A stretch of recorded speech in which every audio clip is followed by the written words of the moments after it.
Madam, Maharashtra में आज मंत्रिमंडल का विस्तार हुआ है, लेकिन किसी भी महिला को स्थान नहीं दिया है। किस तरह से देखते हैं? मैं तो एक महिला विरोधी जो सोच होती है भारतीय जनता पार्टी की और भारतीय जनता पार्टी के जुड़े हुए छोटी बीजेपी जो महाराष्ट्र में उभर कर आई है उसकी दिखाता है कि एक महिला मंत्री आपको काबिल नहीं लगी जिनको आप ये जिम्मेदारी दे सकते थे, और एक जो महिला विरोधी महिला के साथ दुर्व्यवहार करने पर आपने एक मंत्रिमंडल से उद्धव साहब ठाकरे से एक इस्तीफा दिलवाया था, उनको आप मंत्री पद दे देते हैं।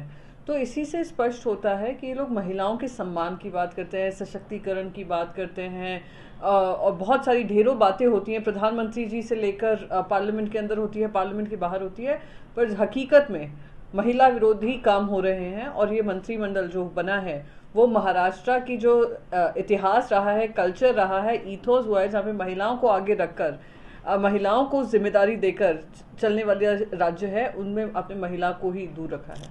संजय राठौड़ को एंट्री किया है, लेकिन अभी महिला और बाल कल्याण मिनिस्ट्री होती है, तो इसको किसके रखेंगे, किस तरह से देखते हैं? क्योंकि ये लगातार देखा जाए तो महिला और बाल कल्याण मंत्रालय, क्योंकि बार बार उनके प्रवक्तागण कह रहे हैं संजय राठौड़ जी को क्लीन चिट दी है, चित्रा वाघ जी ने वो लड़ाई लड़ी है, तो संजय राठौड़ जी को ये जिम्मेदारी दे दीजिए महिला और बाल विकास की।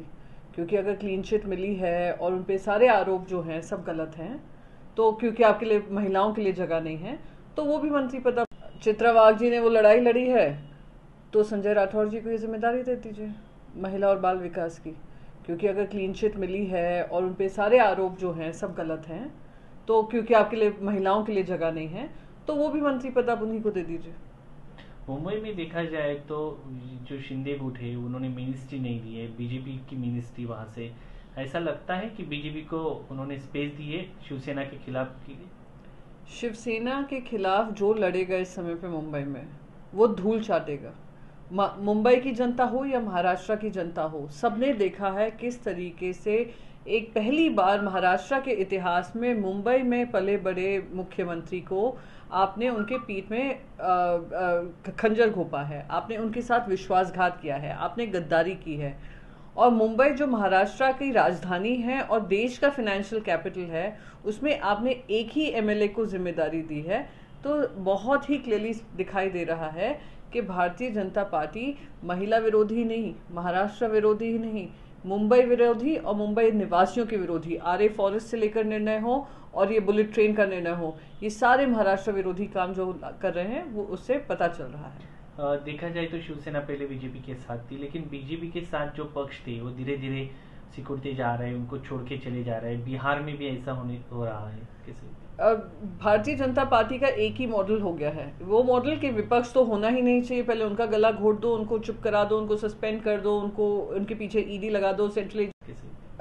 भारतीय जनता पार्टी का एक ही मॉडल हो गया है, वो मॉडल के विपक्ष तो होना ही नहीं चाहिए। पहले उनका गला घोट दो, उनको चुप करा दो, उनको सस्पेंड कर दो, उनको उनके पीछे ईडी लगा दो, सेंट्रल एजेंसीज लगा दो, जेल भेज दो, ये कर दो, वो कर दो। एक मॉडल वो है जो देश में देख रहे हैं कि विपक्ष को खत्म करने की कोशिश की जा रही है। दूसरा मॉडल ये है कि जिनके साथ सरकार बना रहे हैं अलायंस पार्टनर्स, उनको भी खाने की होड़ में है अपना विस्तार करने के लिए। तो ये चाहते हैं एक देश में एक ही राजनीतिक पक्ष रहे, और वो है भारतीय जनता पार्टी। हमने देखा किस तरीके से शिवसेना के साथ इन्होंने विश्वासघात किया। शिवसेना इनके साथ कंधे से कंधा मिलाकर, जब ये 2 मेंबर पार्टी थी, एमपीज थे, और अब तक हमने उनके कार्यकाल में उनका साथ निभाया, अच्छे में बुरे में, पर इन्होंने हमारे साथ गद्दारी की, इन्होंने हमारे पक्ष खत्म करने की कोशिश की। तो शिवसेना ने तो सरकार संभाली 2.5 साल। यहाँ पे अब आप आरजेडी को देख ये जेडीयू को देख लीजिए, नीतीश कुमार जी को देख लीजिए, आप वहाँ पर हरियाणा में देख लीजिए, आप एआईएडीएमके को देख लीजिए, आप वहाँ पे टीडीपी को देख लीजिए। मैं तो कहती हूँ जो ऑफिशियल अलायंसेस है उनके साथ तो दिख ही रहा है, अनऑफिशियल अलायंसेस जो भारतीय जनता पार्टी को हेल्प कर रहे हैं और रीजनल पार्टीज हैं, आप सतर्क रहिए, सावधान रहिए, क्योंकि वो आपको भी खत्म करने के लिए आएंगे। क्योंकि खुद जेपी नड्डा जी ने कहा है कि हम चाहते हैं रीजनल पार्टीज का अस्तित्व मिटा दें। रीजनल पार्टीज जनता की, वहां के राज्य की एस्पिरेशंस पे आती हैं, उनके मुद्दे उठाती हैं, ये चाहते हैं उसको भी खत्म करना। एक मुद्दा ये भी सामने आ रहा है अभी महाराष्ट्र में, जब तक शिवसेना की सरकार थी, ईडी और सीबीआई की जो संख्या है, जो संसद में भी सामने आई है कि बड़ी संख्या में थी, आती हैं, उनके मुद्दे उठाती हैं, ये चाहते हैं उसको भी खत्म करना।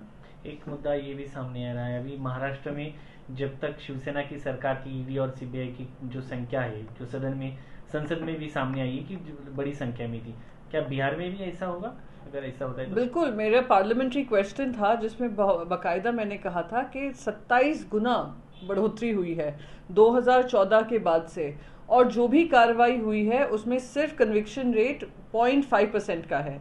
वो बात आप छोड़िए, जो राजनीतिक लोग हैं उन पे 630 ऐसे मुकदमे हैं जो ईडी और सेंट्रल एजेंसी ईडी ने किए हैं, उसमें से भी 590 विपक्षी दल नेताओं के हैं। तो उन्होंने एक वॉशिंग मशीन सिस्टम बनाया है, उन पे दाग लगाते हैं, फिर उनको बीजेपी का डिटर्जेंट डालते हैं, उस वॉशिंग मशीन में चलाते हैं और फिर उनको साफ कह देते हैं इनकी तो छवि साफ सुथरी है। तो ये जो वॉशिंग मशीन मॉडल है, जो साफ करने का इनका डिटर्जेंट है, ये बताता है ये राजनीतिक षड्यंत्र ईडी, सीबीआई, आईटी इन सब का मिलाकर ये लोग काम कर रहे हैं। और बिहार में भी मैं उम्मीद करती हूँ कि ये लोग सतर्क रहेंगे कि ईडी और सीबीआई, आईटी का इस्तेमाल करके उसका दुरुपयोग नहीं होगा। एक आखिरी सवाल, शिवसेना के जो बागी विधायक है जो एकनाथ शिंदे जी के साथ गए थे, उनको बहुत सारे लोगों को बोला था कि आपको मिनिस्टर बना दिया जाएगा। अभी वो बहुत नाराज चल रहे, अगर ये वापस आते तो उनको फिर से पार्टी में लिया जाएगा, क्या देखते हैं? जो लोग पार्टी के पक्ष प्रमुख के साथ धोखा करके गए हों, जो पार्टी के पक्ष प्रमुख को इसलिए छोड़कर गए हों क्योंकि उनको मंत्री पद का बागी विधायक है जो एकनाथ शिंदे जी के साथ गए थे, उनको बहुत सारे लोगों को बोला था कि आपको मिनिस्टर बना दिया जाएगा। अभी वो बहुत नाराज चल रहे, अगर ये वापस आते तो उनको फिर से पार्टी में लिया जाएगा, क्या देखते हैं? जो लोग पार्टी के पक्ष प्रमुख के साथ धोखा करके गए हों, जो पार्टी के पक्ष प्रमुख को इसलिए छोड़कर गए हों क्योंकि उनको मंत्री पद का लालच दिया जा रहा था, जो पार्टी पक्ष को और पार्टी को छोड़कर इस नादानी में गए थे कि 40 के 40 लोगों को कुछ ना कुछ हासिल होगा, अगर उनकी आंखें अभी भी नहीं खुलेंगी तो मैं कहती हूँ कुछ ही समय की ये सरकार है, क्योंकि असंवैधानिक सरकार है, इलीगल सरकार है, और सुप्रीम कोर्ट इन पे कार्रवाई करेगी, इन सबको सस्पेंड करेगी ही।